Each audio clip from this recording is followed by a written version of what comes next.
Hi, good morning. ಎಲ್ಲರೂ ಹೇಗಿದ್ದೀರಾ? I hope ಎಲ್ಲರೂ ಚೆನ್ನಾಗಿದ್ದೀರಾ ಅಂತ ಅಂದ್ಕೊತೀನಿ. ನಾನು ತುಂಬ ಚೆನ್ನಾಗಿದ್ದೀನಿ. ಇವತ್ತು ಆಫೀಸಿಗೆ ರಜೆ ಹಾಕಿದ್ದೆ, ಸ್ವಲ್ಪ ಕೆಲಸ ಇತ್ತು, ಹಾಗಾಗಿ ರಜೆ ಹಾಕಿದ್ದೆ. ಬೆಳಗ್ಗೆ ತಿಂಡಿಗೆ ಇಡ್ಲಿ ಮಾಡಿದ್ದೆ, ಅದ್ರ ಜೊತೆ ಗೋಳಿ ಬಜ್ಜಿ ಮಾಡಿದ್ದೆ. ಇಡ್ಲಿ ಜೊತೆಗೆ ಏನಾದರೂ ವಡೆ ಮಾಡಬೇಕಂದ್ರೆ ಆಗಲಿಲ್ಲ, ಹಂಗಾಗಿ ನೆನಪಾಗಲಿಲ್ಲ ನೆನಪು ಹಾಕಲಿಕ್ಕೆ ರಾತ್ರಿ. ಹಾಗಾಗಿ ಗೋಳಿ ಬಜ್ಜಿ ಮಾಡಿಬಿಟ್ಟೆ. ಇವಾಗ ಅದನ್ನು ಬೆಳಿಗ್ಗೆನೇ ನೆನೆಸಿಟ್ಟಿದ್ದೆ, ಅದು ಕ್ಲಿಪ್ಪಿಂಗ್ ಇದೆ ನೋಡ್ಕೊಳ್ಳಿ.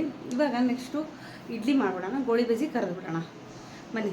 ನಮ್ಮ ಯಜಮಾನ್ರು ಟಿಫಿನ್ ಮಾಡಿ ಹೋದರು. ಇವಾಗ ಸ್ಟಾರ್ಟ್ ಮಾಡಿದ್ದೀನಿ. ಆಲ್ರೆಡಿ ಇವಾಗ ಟೈಮು 11 ಆಯಿತು, ಹಾಗಾಗಿ ಸ್ಟಾರ್ಟ್ ಮಾಡಿದ್ದೀನಿ. ಇವಾಗ ಸ್ನಾನ ಆಯಿತು, ಪೂಜೆ ಆಯಿತು, ಹಸುವಾಗಿದೆ. ಗೋಳಿ ಬಜ್ಜಿ ಮಾಡ್ಕೊಂಡು ತಿಂದುಬಿಡೋಣ ಬನ್ನಿ.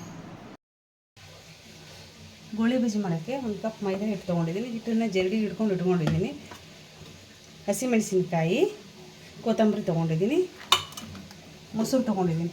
ಇದಕ್ಕೆ ಹುಳಿ ಮೊಸರು ತೊಗೊತಾರೆ, ಬಟ್ ನನ್ನ ಹತ್ರ ಹುಳಿ ಮೊಸರು ಇರಲ್ಲ ಕಾರಣಕ್ಕೆ ಪಾಕೆಟ್ ಮೊಸರು ತೊಗೊಂಡಿದ್ದೀನಿ.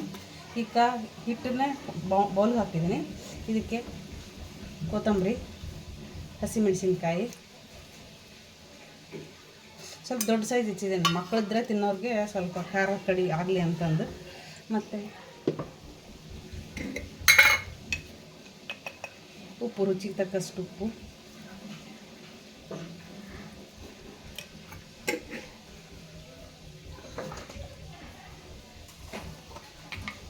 ಒಂದು ಚಿಟಿಕೆ ಸೋಡಾ, ಸ್ವಲ್ಪ ಸಕ್ಕರೆ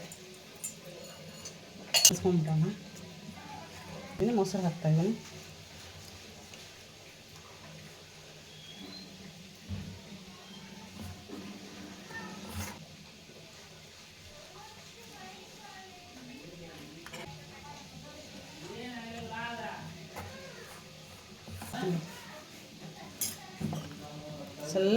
ಸ್ವಲ್ಪ ನೀರು ಹಾಕಿ, ಭಾಳ ಬೇಡ.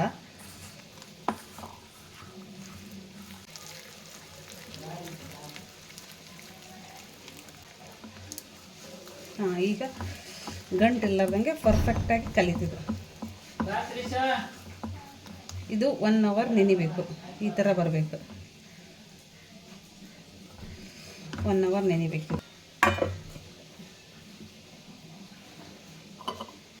ಗೋಳಿ ಬಜ್ಜಿಗೆ ಶೇಂಗಾ ಚಟ್ನಿ ಮಾಡೋಕ್ಕೆ ಬಾಂಡ್ಲಿ ಇಟ್ಕೊಂಡಿದ್ದೀನಿ. ಗ್ಯಾಸ್ ಆನ್ ಮಾಡಿಕೊಂಡು ಶೇಂಗಾ ಬೀಜ ಹಾಕೊಂಡು, ಯಾವಾಗಲೂ ಇಡ್ಲಿಗೆ ಶೇಂಗಾ ಚಟ್ನಿ ಆದ್ರೂ ತುಂಬ ರುಚಿಯಾಗಿರುತ್ತೆ.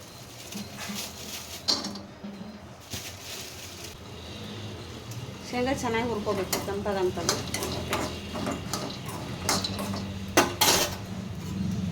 ಚಟ್ನಿಗೆ ಹಸಿಮೆಣಸಿನ್ಕಾಯಿ, ಅಲ್ಲ ಬೆಳ್ಳುಳ್ಳಿ ಪೇಸ್ಟು, ಸ್ವಲ್ಪ ಕೊತ್ತಂಬರಿ, ಶೇಂಗಾ, ಹೂವು ಚೆನ್ನಾಗಿ ಹುರ್ಕೊಂಡು ಆರಬೇಕು.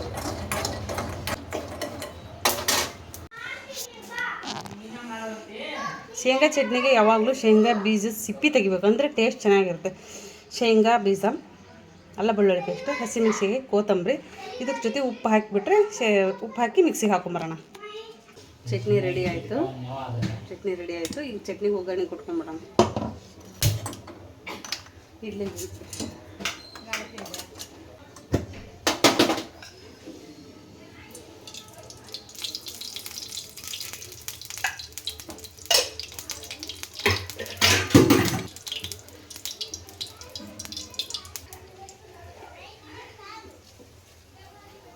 ಜೀರಿಗೆ,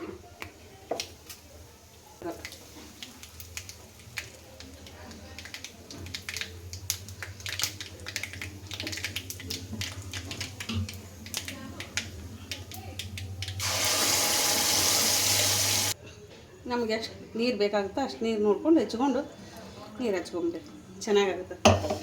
ಇಡ್ಲಿ ಜೊತೆಗೆ, ಬೋಂಡ ಜೊತೆಗೆ, ಗೋಳಿ ಬಜ್ಜಿ ಜೊತೆಗೆ ಚಟ್ನಿ, ಶೇಂಗಾ ಚಟ್ನಿ ಇದ್ದು ನೀರು ಇರಬೇಕು, ಅಂದರೆ ಚಟ್ನಿ ಚೆನ್ನಾಗಾಗುತ್ತೆ.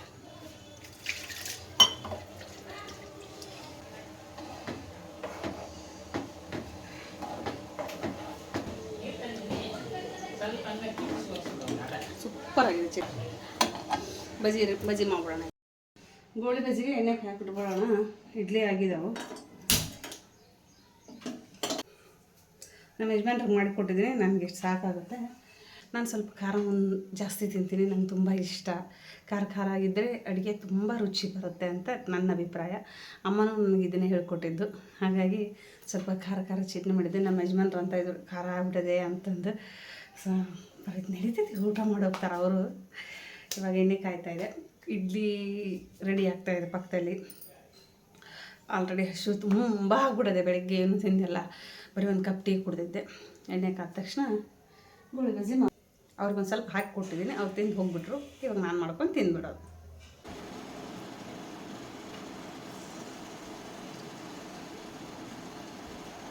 ಬಾಣಲಿಗೆ ಎಷ್ಟು ಬೇಕಾಗ್ತಾವೆ ಅಷ್ಟೇ ಹಾಕಿ, ಓವರ್ ಕ್ರೌಡ್ ಆದರೆ ಚೆನ್ನಾಗಿ ಬೆನೆಯಲ್ಲ.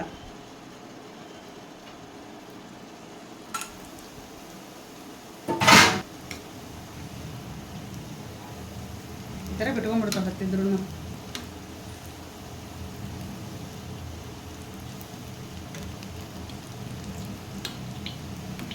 ಚೆನ್ನಾಗಿದೆ.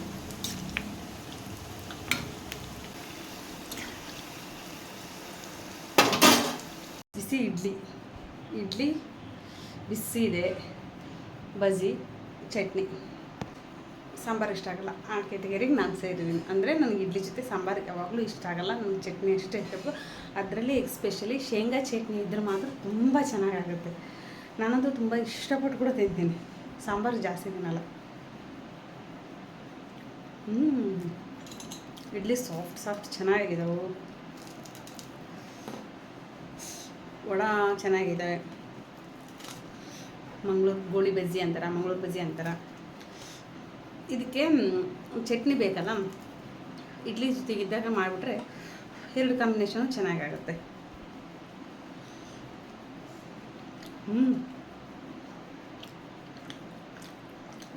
ವಡೆ ಅಂತೂ ಸೂಪರಾಗಿದೆ.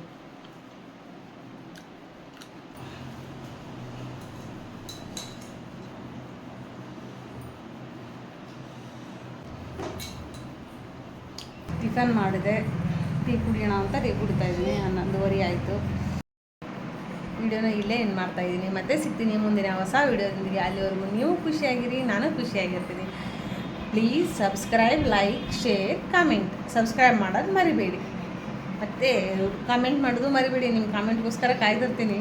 ಬಾಯ್.